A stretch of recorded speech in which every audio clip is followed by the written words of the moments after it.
আমার বাড়ি নাটোর, বনলতার শহর, ঐতিহ্যে ঘেরা আমার নাটোর জেলা। গানটি সম্প্রতি সামাজিক মাধ্যমে ব্যাপকভাবে ভাইরাল হয়েছে। আমি লিখেছি এই গানটা, আমার হাত দিয়ে এই গানটা করা।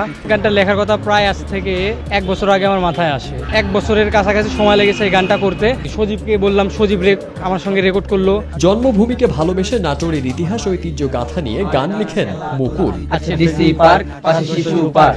এই জিনিসটা আশা করিনি যে এতটা পপুলারিটি পাবে, মিলিয়ন ভিউজ। পকেট ভরা টাকা নেই, বিলাসবহুল বাড়ি নেই, কিন্তু সুন্দর একটি মন আছে।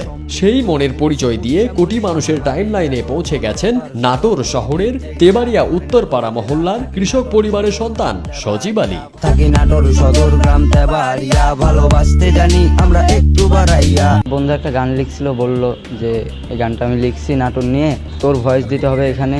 তো আমি বললাম, গান লেখা দেখার পরে বললাম যে না, খুব ভালো হয়েছে, আমি ভয়েস দিব, গাইবো।